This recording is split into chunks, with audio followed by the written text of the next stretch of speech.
Okay, colleagues, we might get started and excuse me, I'd like to thank you for your attendance this morning, and I know that the agenda was transmitted to you electronically, so if there are no comments, can we consider the agenda approved? The minutes of our last meeting attached to the dossier will be approved tomorrow at 10 a.m, either in its current wording or with any changes requested before that deadline to the Secretariat. And please note that this meeting will end at 11:30 and that English, French, Italian and Arabic simultaneous interpretation will be provided. I do not have any other announcements, so we can move to the main point on our agenda, which is an exchange of views on the situation of disabled Palestinians in the occupied Palestinian territories. And for the discussion this morning, we have the pleasure to have with us Ms. Melina Ansari, a Palestinian lawyer and Human Rights Watch researcher based in Jerusalem. Ms. Marine Uldri will read a statement on behalf of Ms. Nadia Haddad on behalf of European Disability Forum Executive Committee. Unfortunately, Ms. Haddad couldn't make it with us this morning just to a last-minute problem, so we appreciate Ms. Uldri standing in for her. Ms. Shatha Abusur and Mr. Mohammed Al-Arabi are Palestinian disability rights activists. So I would like to thank them all for their availability.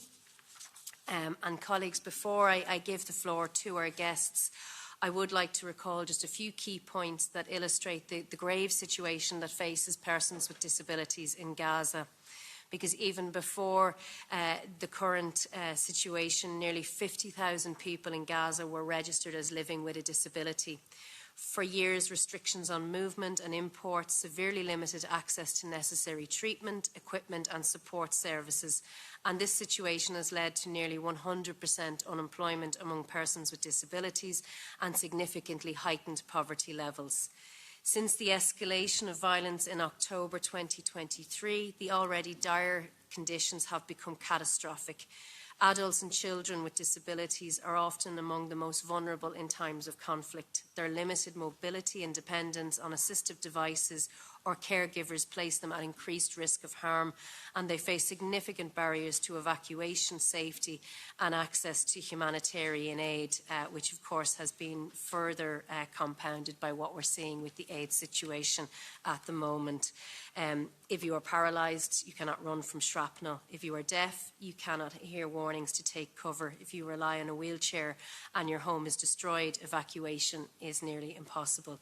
If you are blind, determining whether water is safe to drink is a daily challenge. And tragically, many people with disabilities, including children, have been separated from their families and caregivers, leaving them without the support systems they rely on. As the health system in Gaza collapses under the strain, so too has the system of care for persons with disabilities. Professionals who once provided crucial services have been killed, displaced, and the demand for assistive devices, including wheelchairs, crutches, walkers, and hearing aids, far exceeds the available resources. Rehabilitation and medical services are virtually non-existent.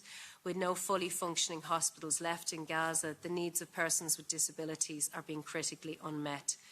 The organisations and institutions that once advocated for their rights and supported their daily needs have also been impacted, if not entirely dismantled. So I hope these reflections will help guide our discussion today and reinforce the urgency of listening closely to the testimonies and insights shared by our guests. I'd now like to give the floor to Ms. Melina Ansari, as I said, who's a Palestinian lawyer and Human Rights Watch researcher based in Jerusalem. Thank you. Good morning and bonjour. Thank you everyone for your time. We really appreciate organizing this important meeting on such a crucial topic and issue, and that is people with disabilities in the Gaza Strip. Before I start speaking, it's really important that to understand that no matter how much we describe the reality in the Gaza Strip, it's people living the case of survival in Gaza who can and tell you exactly what the situation is. So basically, we will start with a video message from Ghazal, a 15-year-old girl with cerebral palsy from Gaza. Ghazal had lost all her assistive devices, including wheelchair and walker, in an attack on her home in northern Gaza on October 11th, 2023. 2 days after this attack, she had to flee to the south following Israeli military displacement orders, and she took this journey without her assistive devices, and she had to be carried by her family. Can we please play the video message from Ghazal now?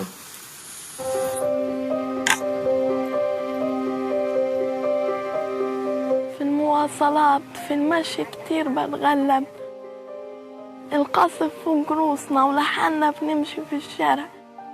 كانت هذه الفترة أصعب فترة بالحرب مريت فيها، يعني خلص حسيت حالي بدي أموت، وكنت تعبت كتير في الطريق. اللي بتحمله ما تحملوش، فما بالك أنا. يحكوا لي بس بدنا نراقبك انت واحنا نمشي، اقول لهم لا خلص بديش امشي. قعدت بنص الشارع وقعدت اعيط، قلت لهم خلص روحوا كملوا الطريق وانا سيبوني.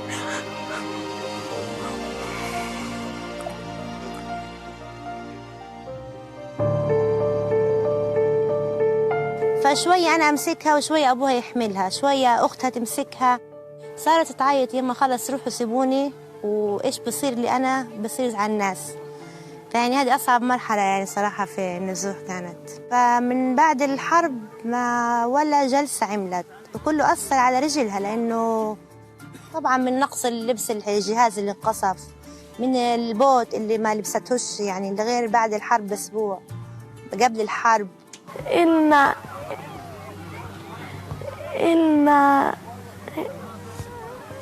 حق ولو أي إشي، المهم حق من حقوقنا يتوفر لنا ونعيش بأمان. يتوفر لنا الأجهزة اللي إحنا يعني بنستغناش عنها، يتوفر لنا التعليم، لأنه التعليم أهم إشي إحنا بنطلب فيه.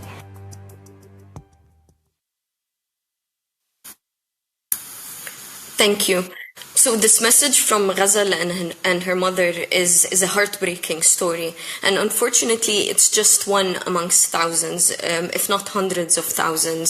So we just saw how it highlights the extreme risks faced by children and adults with disabilities in Gaza.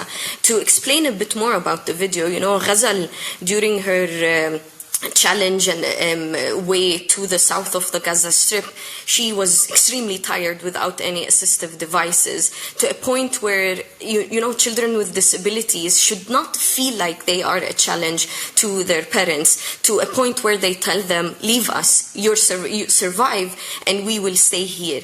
And what hurts the most, you know, is her mother, Ghazal's mother. When we spoke with her, she admitted to us that she was contemplating leaving Ghazal behind.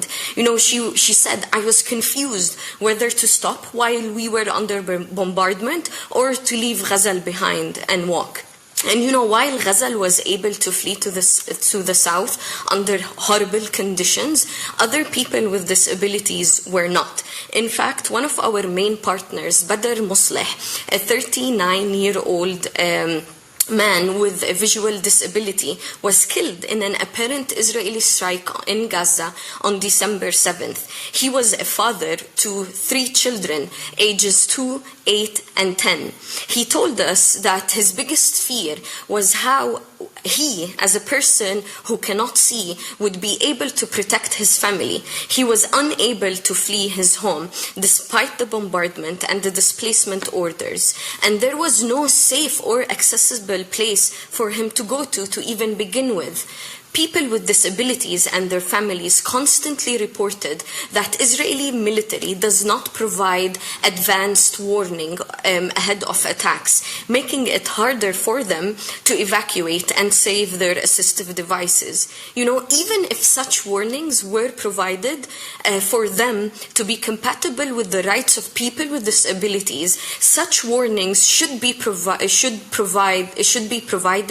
in accessible format and give sufficient notice so that people with disability can indeed evacuate and save themselves. It's also because of these findings that Human Rights Watch released a report providing evidence as to why Israel's evacuation orders constitute several war crimes and crimes against humanity of forced displacement, and in some areas of the Gaza Strip amount to ethnic cleansing. We also concluded last December that Israeli authorities are intentionally depriving Palestinians of adequate access to water. It's as simple as that, as access to water for drinking, cooking, and hygiene as well, which amount to genocidal acts and the crime against humanity of extermination. In addition to Ghazal and other children who had a disability in Gaza prior to October 2023, thousands of other children in Gaza have acquired a disability due to Israel's use of explosive weapons within densely populated areas. A fact that hurts my soul, and no one should know this information, is that, the number of child amputees in Gaza are way more than anywhere else in the world. And one of these cases is Malik, a 13-year-old boy who lived with his family in Beit Hanun. And when Israeli military ordered everyone in the north part of the Gaza to evacuate to the south on October 13, Malik fled together with his two siblings and parents, and they eventually settled in Nusrat refugee camp, believing that they would be safe there. But on October 24th, Malik went with his mom to get food coupons at a local market. While there, Layla, Malik's mother, told us that she felt something was off. So she grabbed Malik's hand and told him, "We have to go now." In that moment, an Israeli strike hit the market and Layla lost consciousness. When she woke up, she was still holding Malik's hand and she started running immediately. But then she felt like Malik's hand was light. And when she turned around, she realized that she was only holding her son's arm in her hand while he was nowhere to be seen. She told us that she put Malik's arm down and started running, looking for him.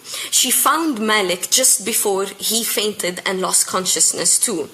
When we look further into Israel's military assault in Gaza and the severe restrictions on humanitarian aid, we documented how aid workers have almost no means at all to respond to the specific needs of people with disabilities. Israeli authorities do not provide a list of barred items and inspection staff at the crossing centers where aid is entering are almost always rejecting entire truckloads in an ad hoc and arbitrary manner with no explanation or possibility of appeal. Human Rights Watch did a mission in Al Arish in Egypt on the borders with Rafah, and we spoke with aid workers, we spoke with the Red Crescent, the Red Cross, almost all UN agencies who have showed disappointment and complete frustration at how Israeli forces control the entry of aid inside the Gaza Strip and the arbitrary restrictions that include rejecting wheelchairs, crutches, hearing aids, medical devices, which can be essential to preserve life in Gaza. Early on in the hostilities, Human Rights Watch warned that Israel is using starvation as a weapon of warfare against civilians in Gaza. We have also learned that this puts children and adults with disabilities who require a specific diet at a high risk of malnutrition and dehydration.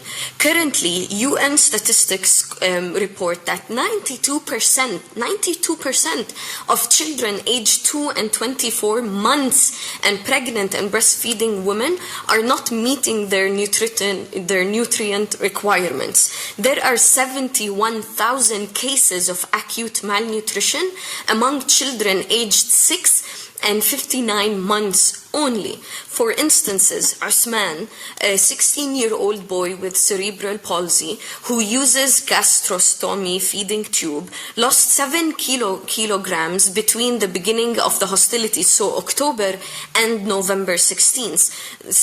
So we're only talking about a short period of time that only has been exaggerated, from the almost 3 months complete blockade that Israel imposed on Palestinians.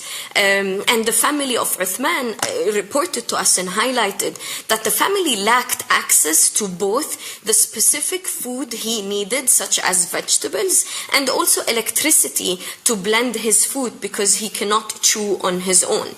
Children and adults requiring urgent medical assistance or ongoing care have been amongst those harmed by attacks on hospitals and the restrictions on medical aid. Most recently, Human Rights Watch published a report looking into 4 cases where Israeli forces occupied desperately needed hospitals in the Gaza Strip and committed several war crimes that included denying patients of adequate medical care and putting patients, including people with disabilities, people with chronic illnesses, at severe risk to their lives. And several family members of children with disabilities who also have chronic health conditions such as cystic fibrosis, which is a life-threatening condition, described to us not having access to specific medication for their children's needs.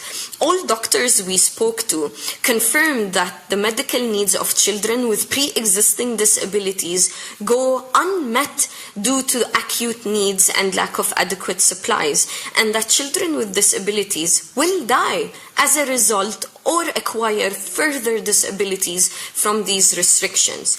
And to make it worse, Israeli authorities are also blocking medical workers from entering Gaza. We spoke to an orthopedic surgeon who was specifically supposed to provide crucial treatment to children with disabilities in Gaza. And one of her patients is Mina, a 3-year-old girl with clubfoot condition who has been left without necessary treatment for months inside the Gaza Strip. Israel is also controlling who can leave the Gaza Strip through medical evacuations. When we talk about more than 125,000 people who have been injured in the Gaza Strip since the start of hostilities, the medical evacuations are also not bearing into account people with disabilities and chronic conditions who need ongoing medical treatment again. Israeli authorities deny cases of patients of war wounds and people with disabilities and do not provide any justification to why they do not permit a person who needs desperately medical aid outside of the Gaza Strip. And by the way, those who do evacuate many times remain in Egypt or northern Sinai, which's healthcare system has a limited capability and ability to treat conditions. And this is what we saw firsthand visiting hospitals in these areas. Both children and adults with disabilities experience psychological harm and lifelong trauma stemming from the violence and deprivation that they have endured or witnessed, as well as because of the unique challenges they face. When my colleague spoke with Ghazal, who we saw her speak in the video, she loved going to school. She bragged to Human Rights Watch about being one of the top students in her class. When my colleague asked her to describe the impact of the hostilities on her, Ghazal said, from the day the war broke out, They destroyed what was inside of us, meaning everything inside of them, even life. They also feel like a burden to their families, and that they may be the reason their family cannot survive and lack assistive devices and make it harder for them to be independent, which also adds more enormous mental health. Children with disabilities, as mentioned in the beginning, have also been orphaned and lost their parents in especially difficult conditions. And there needs to be compassion and support given to children with disabilities. I know I've spoken about several challenges with first-hand examples from the reality in Gaza. I'll conclude now with a few sets of recommendations, but also emphasizing that the threshold has long crossed in the context of Israel's assault in Gaza. And unfortunately, only in recent weeks have we seen states rise to the litmus test that Gaza is imposing on the international community. Let me now share some of the recommendations and asks we have for the European Parliament. And I'm stressing and emphasizing that what is happening in the Gaza Strip is built on state impunity given to Israeli authorities for years and decades. It is entirely preventable, and that no sufficient pressure has been placed up until now on Israeli authorities to comply with their obligations under international humanitarian law and international human rights law. These recommendations specific to people with disabilities include that we must, in all public communications, raise the alarm to the specific and unique harms caused to children and adults with disabilities by the Israeli government's military assault on the Gaza Strip. We need to put pressure on Israel to abide by the International Court of Justice binding provisional measures in South Africa's genocide case against Israel, including providing specific resources for people with disabilities need to survive. And that is also medication, assistive devices, nutrition for those on special diets, anesthetics, and other essential medicines. This also includes respect to obligations under the International Criminal Court, including carrying out all ICC warrants without exceptions. We need to ensure that including through targeted funding, that all children with different types of disabilities are systematically included in all EU-funded humanitarian responses. And with respect to member states of the EU and other countries with sophisticated healthcare systems and capacities to take in patients and war-wounded patients, we have asked them to work with Palestinian and Egyptian authorities to identify people who need medical treatment abroad and evacuate them for medical treatment, ensuring the right to return. And when we're seeing Israeli forces banning doctors from entering Gaza, restricting humanitarian aid from entering Gaza, it's on diplomatic missions to think outside of the box of how can they break this Israeli policies. And Palestinian human rights organizations, along with many INGOs, including Human Rights Watch, is calling for a diplomatic humanitarian convoy to break Israel's policies that are restricting any access to the Gaza Strip. And most important thing is to take persuasive measures, including targeted sanctions and full arms embargo, to press Israeli authorities to end their use of explosive weapons in densely populated areas, as well as various violations of the laws of war, destroying children's lives. And one of them is to act upon the ongoing review of Israel's compliance with Article 2 of the EU-Israel Association Agreement and consider its suspension in whole or in part.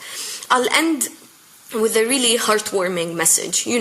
When we see Israeli ministers and Israeli officials have clear dehumanizing and inhumane rhetoric against Palestinians in the Gaza Strip, coupled with systematic destruction of homes, apartment buildings, orchid fields, schools, hospitals, and using starvation as a weapon of war, these plans and crimes and acts of genocide trigger the duty to prevent under the genocide Convention. And that duty to prevent arises as soon as a state learns of serious risk that genocide may be committed. A definitive determination that genocide is already underway is not a requirement. And the International Court of Justice 3 times put Israel and all states on notice that the rights of Palestinians are plausibly being violated under the Genocide Convention. So states that are party to the Genocide Convention committed themselves not to just punish genocide, but to also prevent it from taking place. Failing to act to stop Israeli authorities from starving civilians and disregarding rights of people with disabilities, further rendering the Gaza Strip unlivable, is the exact purpose of the Genocide Convention and triggers the responsibility to prevent as soon as possible. Thank you very much. Thank you, Ms. Ansari, for that very exhaustive presentation, but also giving those harrowing experiences of children with disabilities in Gaza. I'd now like to give the floor to Ms. Maureen Uldry, who will read a statement, as I said, on behalf of Ms. Nadia Haddad, who is due to present here on behalf of the European Disability Forum Executive Committee, but unfortunately encountered some last-minute difficulties to attend our exchange of views this morning. So, Ms. Uldry, I'll now give you the floor. Thank you very much. And again, Ms. Haddad sends apologies for not being here today, but we appreciate this opportunity to still share a statement. So I will start reading it. Dear Chair, dear member of the delegation, first of all, and on behalf of the European Disability Forum, I wish to thank you for the organization of this exchange of views. My name is Nadia Haddad, and I'm an executive member of EDF. We are an umbrella organization of persons with disabilities with members at European level and in various EU member states. We stand in solidarity with our Palestinian peers currently facing a range of human rights violations that we cannot even fathom. Palestinians with disabilities living in the occupied territories face a double injustice, living under Israeli occupation and blockade, while also being denied basic rights and services as persons with disabilities. Their voices are too often silenced in both the humanitarian response and the broader call for justice. Thank you for creating space through this exchange of views. In the past year, as EDF, we have tried to gather information on the situation of Palestinians with disabilities, mostly in Gaza, and have been calling on the EU to take action to ensure the respect of human rights and access to humanitarian services to Palestinians with disabilities. We supported calls from disability activists and organization of persons with disabilities over a year ago already, demanding an immediate and permanent ceasefire and joint action in solidarity with the people in Gaza. The amplification of the voices of Palestinians with disabilities and their demands in human rights spaces and mechanisms, resourcing efforts to support people in Gaza, including those with disabilities, accountability for war crimes and crimes against humanity by documenting the situation of people with disability in Gaza and the West Bank, and supporting the work of the International Court of Justice, the International Criminal Court, and other multilateral bodies, and also to support the support of urgent and immediate disability-inclusive humanitarian action in Gaza. A year later, the situation has only worsened with no accountability, leading to tens of thousands of more deaths, injuries, and disabilities. Save the Children was reporting that 10 children per day, on average, have lost one or both of their legs in Gaza. This is only an estimate, and the situation has only been deteriorating as well in the West Bank. Israel has not authorized any aid to come in, may it be food, fuel, and medicine necessary to everyone. And in addition, medical devices, crutches, or disability-specific aid is not being authorized in. We also know there is a mental health tsunami and people realize their losses. The current assault on the occupied territories and civilians must stop, and I will not go further into the current situation. We wish to leave as much time and space as possible to our colleague currently based in Palestine to tell you what they face.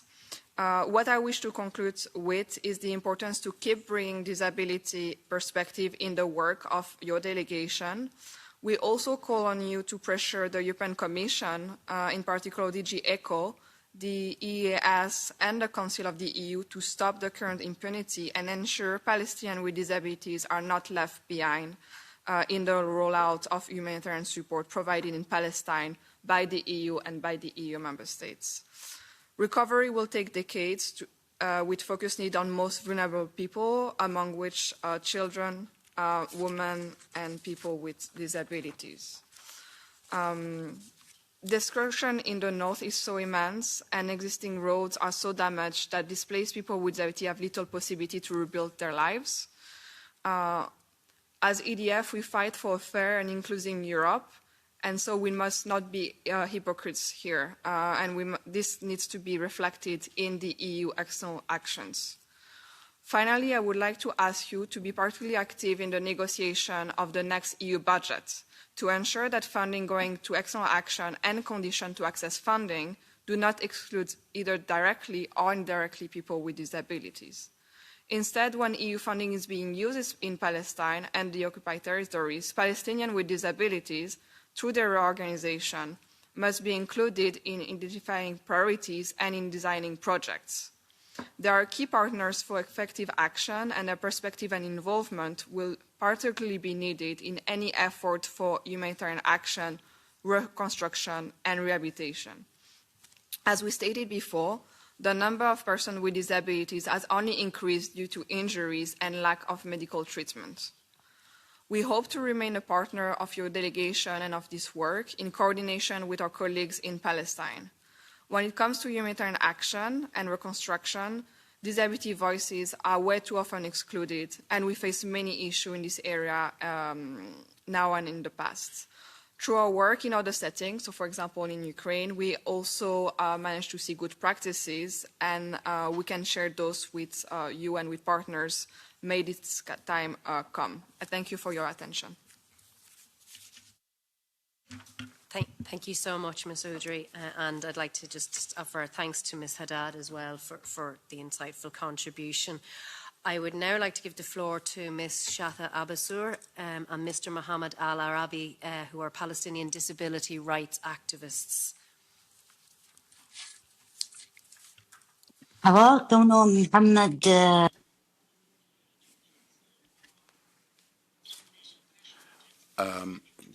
Good morning. Mohammed, you can start so that we don't lose track of time, and I will catch next.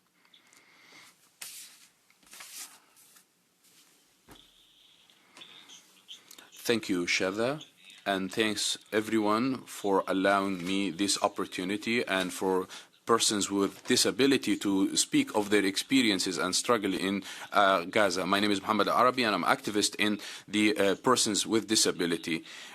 And I reflect the perspective of those who lived the war, experienced the war in Gaza. There are a number of facts that I would like to bring to your attention. First, the number of persons with disabilities before the war was 128,000 persons in Gaza. There is about 125,000 injuries during the war.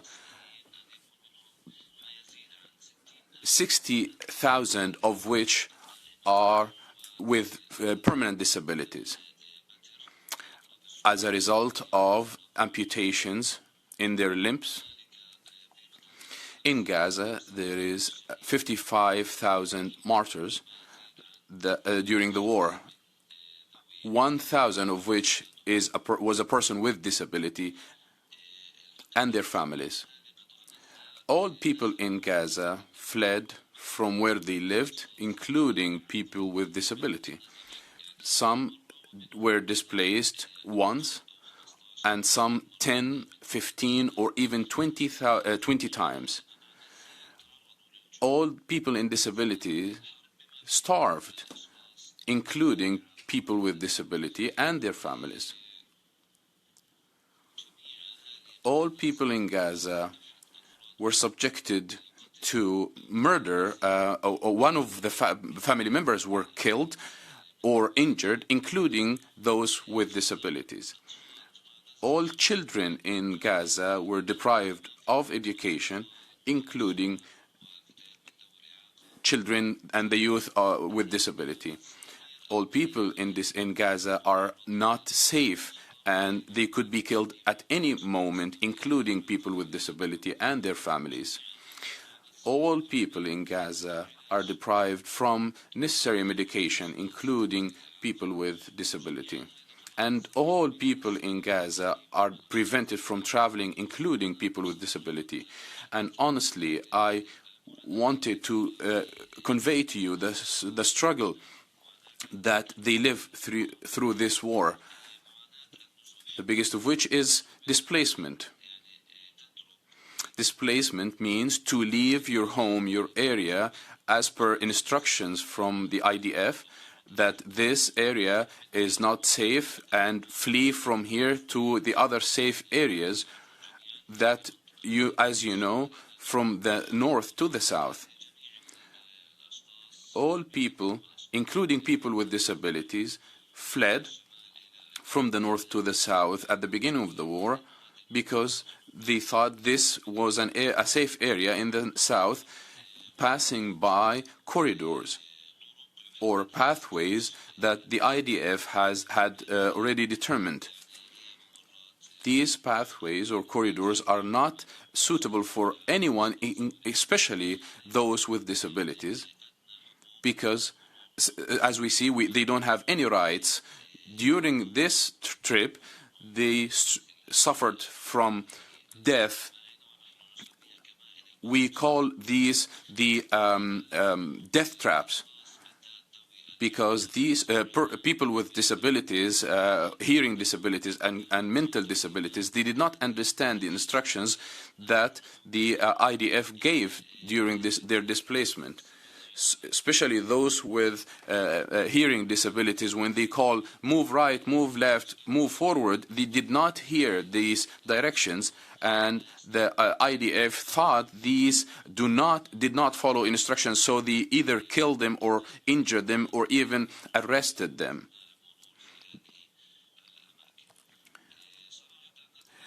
To be frank, the displacement, during displacement, you could be subjected to torture and to arrest, not but just because you're Palestinian, but because you have a disability, because the IDF members assume that you do not follow the instructions of the army. And when you move from where you live, to your family, your bed, your books, your area, and you move to another area that you don't know, an area that is not livable, you only get one tent that you suffer in silence. It's just a piece of wood, and you put some clothes on top. So there is no safety, there is no privacy, there is no respect for your human nature. At the least we can say in these areas, there is no accommodation for people with disabilities in these areas. So their use of washrooms or toilets is horrible. They cannot use and find access to an area that respects their privacy. As a person with disability, you cannot have the least of your rights or the least that you could need in your day. There are many other things that one could elaborate on regarding the displacement areas. It's possible that during the fleeing, one of your family members is killed, and you cannot even carry them to the new area so that you can bury them. So you might as well just leave those people, because the instructions of the IDF do not allow you to carry them, and you just leave that person and proceed to the new area that you are going to flee to. During displacement, as a person with a disability, you do not have your assistive devices with you, or maybe because you go through untrodden routes, you might lose these or they break. So during displacement, you do not know even where you're going. These areas should be preset before, so that everyone knows that they're going to find a tent or a washroom or something like that, or toilet. But when you flee to the south, you don't know where you're going, especially that those with mental and hearing disabilities, there is no sign language there where they go to. So they live double trouble because they don't understand the information from the people around them. These displacement areas are not equipped to receive and handle them. A lot of women with disabilities were pregnant, and some of them gave birth during displacement on the way. Imagine one girl with displacement, with a disability, so double struggle here, and she was giving birth in a tent or even on the way during displacement. There is no hospital to receive her because most of them were destroyed, and the remaining hospitals treat the new injured persons. And the numbers are huge, let alone people with disabilities. They have lost their right to treatment. Imagine a girl with disability, pregnant, and she has a disability. So there is death around, there is oppression, and there is displacement. We talk also about health care. This is the least of rights that they should have. During war, all hospitals were destroyed. And even the patients within were arrested. The doctors the same as well. A hospital should be a safe place, but now they are being bombarded with all the people inside. There isn't a single hospital in Gaza that was not bombarded. The main hospitals and the small ones, destroyed and bombarded. Some people with displacement were arrested from within the hospitals, and they were taken to prisons. They didn't commit any crime, just being Palestinians with disabilities. We don't know even anything about their whereabouts. Even the Red Cross doesn't know anything about their whereabouts. About 10,000 prisoners from Gaza were taken. Approximately 20 of them have disabilities. 200 of them have disabilities. We spoke about treatment. People with disabilities should take some medication, for chronic problems. They were deprived during the war from these treatments and medications. There is no medicine that goes into Gaza. There is no medical supplies. Only limited number of wheelchairs entered Gaza Strip. This is a big question mark. Why would anyone prevent wheelchairs from entering? What is wrong with a wheelchair? Or what is wrong with a person with disability using a wheelchair? The current wheelchairs are being repaired by simple tools. People with disabilities and the new people with disabilities, because they don't have assistive devices, they are being transferred through, being carried on a blanket so that they can be carried to the toilet. So the least of rights do not exist. Diapers for the elderly and the people with disability, this is not allowed to enter Gaza. And if you find this, it's very expensive. How could people with disability get access to these needs while they are not allowed to enter Gaza? Education is another important topic, especially for people with disabilities. From the war, they have been deprived from education. Their educational institutions and schools are now displacement areas. Most schools in Gaza were destroyed partially or fully by the occupation forces. Children do not have the right to children. It's been almost 2 years since the start of war, and children with disabilities are deprived from education. Why would all the people in Gaza be deprived from education, especially people with disabilities? Does education form a problem to the Israeli authorities? What is wrong with schools?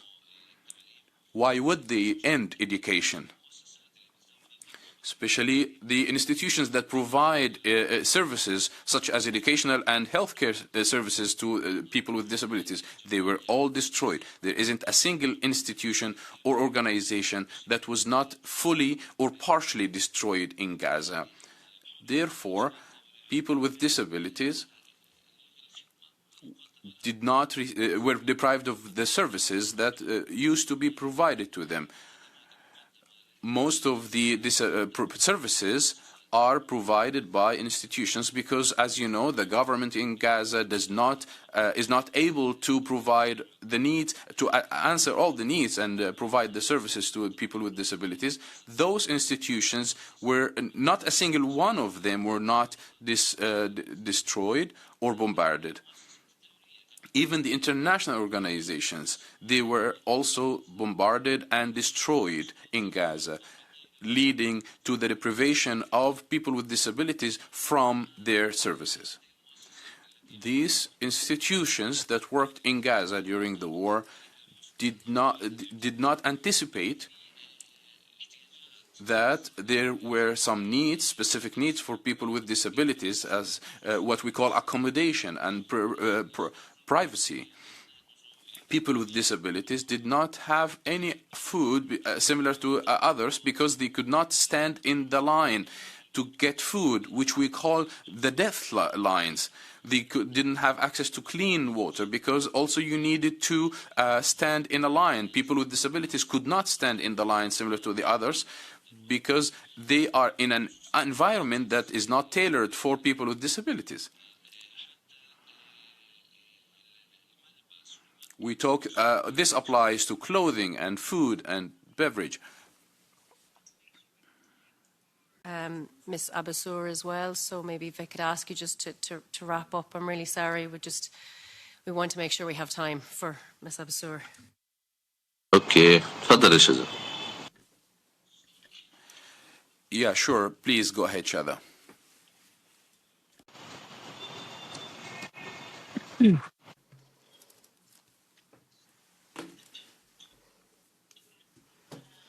Thank you very much. I don't think that the problem is that we don't know. I think that everybody knows, everybody sees, everybody hears. I think everybody has got the knowledge. Everybody can get that knowledge. I think that the problem is that we know, but we're choosing. We are choosing to appear as we don't know. We are choosing to show the world that we don't know, maybe because we see that the whole issue is bigger than us, bigger than our capacity. Maybe it's not a priority. I'm not going to elaborate on that, but let me tell you the main messages. Let's say that we do not claim that persons with disabilities in Palestine are not targeted by the Israeli occupation because they are persons with disabilities. No, everyone in Palestine, everyone who is trying to build a home called Palestine is targeted. Anyone on this land is targeted by the occupation forces and anyone that supports this entity. We claim, and we have enough evidence to say, that this occupation, the Israeli occupation, are targeting not just persons with disabilities, but all the Palestinians. They are trying to create more people with disabilities amongst us, and this is clear from the types of weapons that they are using and the way they are shooting at people, and how they are destroying everything that can support those people after they get injured. They are destroying all kinds of rehabilitation institutions, they are destroying the infrastructure, and they are destroying anything that can allow those people to have hope, hope to see again, hope to hear again, hope to walk again. This is the policy of the occupation, and that's how they're increasing the prevalence of disability in Palestine. They are not only harming them physically, but also harming their entire system and institution. The third point that I would like to say is that when the disability is widespread like that in Palestine, and especially in Gaza, how can you imagine the state of the person who gets amputated? Today, they stop their ability to see or stop their ability to hear. Today, when it happens right now, during this genocide, during this ongoing attack, without any kind of healthcare system, and with people unable even to help each other, this person, this man and this woman, their identity is changed. Their definition of themselves, their understanding, their voice, their ability to live is all changing. Where should those people go when the healthcare institutions are all being destroyed around them, when they are under a blockade that's stopping all kind of aid coming into their areas, people who are deprived from all kinds of medical devices or medications? But let's talk about something else. Talk about people with disabilities who are already in detention. And we're not talking here about a detention where people are losing their life day after day. But no, people are losing their abilities, everything, all their capacities, psychologically and physiologically. A lot of people are dying, whether these people are with disabilities or not. They are dying in the Israeli prisons. There is a big percentage of people who died during the last genocide, and the last attack is way more than those who died during the entire occupation of Israel. I really don't understand why a young man, a 17-year-old man with mental disability would be arrested and detained by the Israeli forces. And we're not talking here about people like in Ireland or Spain or any other European countries. No, we have a long journey that we have to go through to talk about empowerment, the empowerment of people with mental disabilities. We have to make people understand where we are. We have tried to find legal representation for this young man from the beginning until the appeal stage. However, until this point, we don't understand why this person is being arrested and detained in an Israeli prison. The Israeli prosecution and the Israeli judiciary system know very well that the prison is not the right place for this young man. However, they don't care about human beings. They don't care about their disabilities. They don't care about the personal differences, but their military and security doctrine is more important to them than anyone else.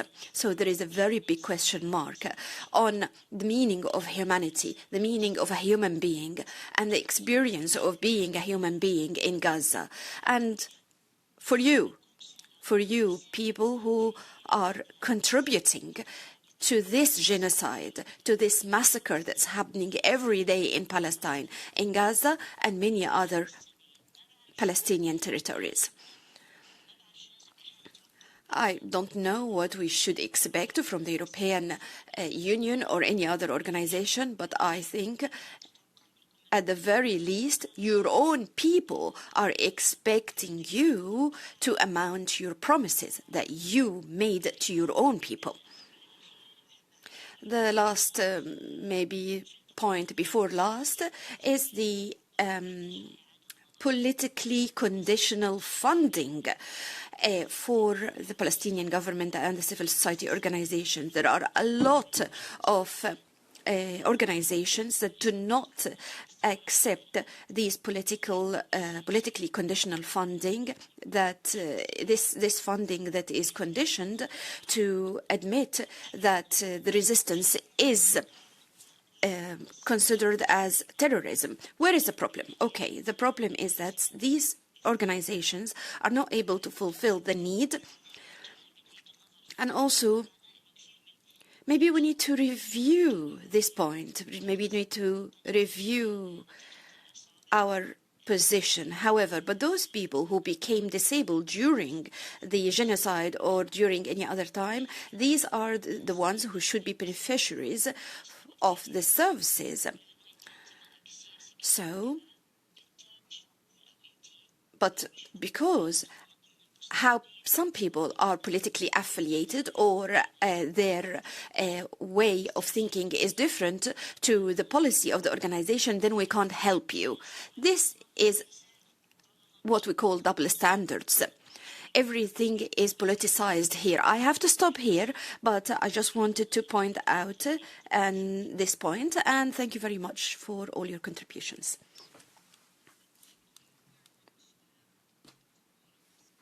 And for your harrowing testimonies and presentations, which have given us a very clear picture of the reality on the ground for people with disabilities. So the situation is bad enough as it is, but it's compounded when you have a disability. I'm now going to open it up to members of the delegation if they would like to either make comments or to ask questions of any of our speakers. If there's any speakers. Ms. Strada? Yeah, thank you, Chair. It's quite hard to speak, and I completely agree with Mrs. Chata Boussour when she says everybody knows. We are just pretending that we do not know. And I was at the Rafah border 1 month ago, and I could visit the warehouse of the Red Crescent, where a lot of wheelchairs, crutches are lying there in the tent of the rejected items, because we were explained that even when the Rafah border was open, even when Israel would let the aid in, these items were rejected because they contain metal parts. And so crutches, wheelchairs, along with everything else that is so badly needed for the survival of Palestinian population, such as generators, solar panels, tents, the poles for the tents are in metal, etc. So it's, yeah. And I would like to tell to our guests, I would like to thank them very much for their testimonies, and I would like to tell them that me, with Honorable Boylan, with Orlando, with some dozens of other MEPs are trying to do whatever we can since last July, including asking for the suspension of the cooperation agreement, arms embargo, sanctions, humanitarian aid, ceasefires, of course. The question would be, what can we do to support? Of course, we are very frustrated because most of our efforts inside the parliament are ending up in nothing. And how can we help? What can we do? How can we support? This is my only question. Thank you. Thank you, Ms. Strada. What I'll do is I'll take the round of questions and then we can hand back to the speakers. So, Mr. Orlando. È difficile fare domande. Well, it's difficult to ask questions. I wish only to express gratitude. Thank you very much for the picture that you have painted here, which has confirmed my great shame to hold a seat in this institution, and the failure to have a clear position with regard to what is happening to the population of Palestine. Rather than going over the work that we have done and that we will continue to do, I would like to make a suggestion to all of us, if you will allow me. We must speak out against the complicit behaviour of the United States, which just yesterday in the UN Security Council vetoed the resolution demanding an immediate ceasefire and the provision of humanitarian aid to Gaza. That is the United Nations. It is the maximum body at the highest level of humanity coming together to take action. And I wish too to send out a message to the Jewish population around the world. I have deep, deep respect for Jewish citizens around the world, and I encourage you to step away from this government which is manipulating the situation. What Israel is doing is on a par with the Holocaust carried out by the Nazis. The stories that we have heard from you today confirm, and dramatically so, that Israel has nothing to envy of the scenes that we know that occurred during the Nazi war. Thank you. Ms. Miranda? Yes, thank you very much, Ms. Boylan, and thank you to organize again this debate, and especially to have the voice of the different Palestinians that we are supporting here, because we are supporting the peace and we are supporting also the right to be as Palestinians in the world, and also we are denouncing all the time this genocide. Genocide against the disabled people, the cases treated by Save the Children or by other organizations and also by the Palestinian organizations are terrible, terrible. The struggle to life, the struggle against the death traps, the struggle of the women and children should be the only question for this delegation and for this parliament, to be human. Remember to be human. And it's not only a political question, it's a question of humanity to support these victims and to construct the peace with medicines, with tents, with access to the food, because it's an starvation, and we denounce all the time. We are a lot of MEPs every day, more and more, because the struggle is a common struggle for humanity and not a question of ideologies. And I call also the other political groups to support this inhumanity situation. I think we can prepare a statement for the Commission or a parliamentary question to support you, Palestinians, to support the disabled people, and to denounce this situation that is against all the international laws, is against the Convention of Child, is against the international humanitarian law, and also to support the financing in the next MMF. This list of rights don't exist for Palestinian people, but we here are voices also denouncing the situation, and we are also your bridge with the institutions, and with all my colleagues we have really every day more struggle and hope to help. I want to profit this moment to give the support to the flotilla. They are attacking at the moment by drones, and also to stress the attention in the resolution of the United Nations, because only United States was the only the only state that doesn't support the ceasefire. First, ceasefire and genocide and access to food, medicines, and to rights for the Palestinian people. Thank you, Ms. Miranda. I might just, if there's no other MEPs looking to come in, I have a very specific question for Ms. Ansari from Human Rights Watch, just around, you mentioned that diplomatic humanitarian convoy, and I think it might be useful for MEPs to hear a little bit more how that you envisage that taking place. Is there dates? Is there somewhere where we can go to get more information on that? Because we've had, and I think I speak not just for myself, we've had numerous people contacting us, asking us to support it, but I think it would be useful to hear a little bit more detail from yourself on that. And then I will hand back to our speakers if any of them want to just come in very briefly, because we need to leave a little bit of time at the end for a private session of the meeting. But I would echo what my colleagues have said, is that we can't say we didn't know. We're watching it on our phone, what's happening. We've heard the testimonies from yourselves, and the reason why we are holding meetings like this is to ensure that it is on the public record, that nobody can say that they weren't informed of the situation on the ground. And we really do thank you for giving your own testimony and taking the time out of what is a very difficult situation to do that. But I will just ask if Ms. Ansari wants to just respond to that question, and then if any of our other speakers want to come in briefly. Thank you, and I'll be very brief because I'm conscious I took a lot of time in the beginning, and I apologize to my esteemed panelists to talk about. So I'll connect it to what I've heard from MPs now. Like we appreciate, and this is exactly what everyone should be doing, is speaking up.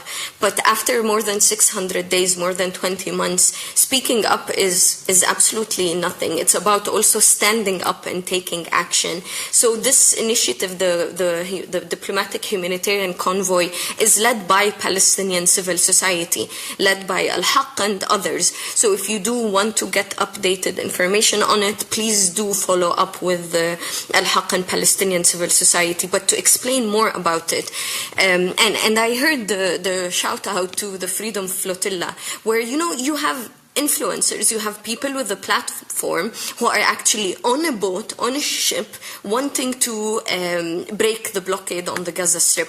And I think European members, parliamentarians do have a specific platform and role to learn from these activists and learn from these people of consciousness. So Palestinian civil society are urging diplomats to join a humanitarian convoy by dispatching, official diplomatic missions at the highest level possible to accompany aid trucks already waiting at the Rafah crossing. And I've heard that some members have been to Al-Arish. So it's very doable to accompany the aid trucks who are waiting to enter the Gaza Strip. This act is grounded by the state's legal obligation and moral courage and human solidarity to do so. So we encourage every diplomat to publicly commit to dispatching diplomats to the Rafah crossing. Specific departure, as I mentioned, will be announced soon by Palestinian civil society. And states should reject any weaponization of aid distribution and the planned distribution mechanisms. So really important to act on the strong statements that is being done. And I'll stop here, leaving time for my esteemed speakers as well. Thank you for that, Ms. Ansari. Would Ms. Abazur or Mr. Al-Arabi like to come in?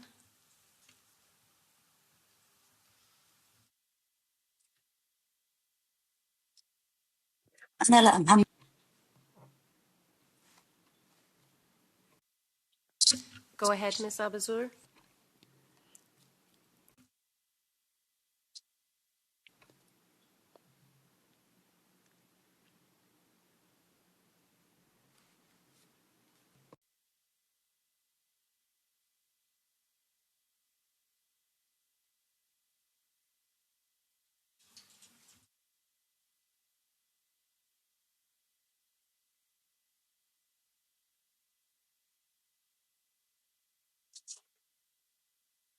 عم تسمعوني؟ Can you hear me?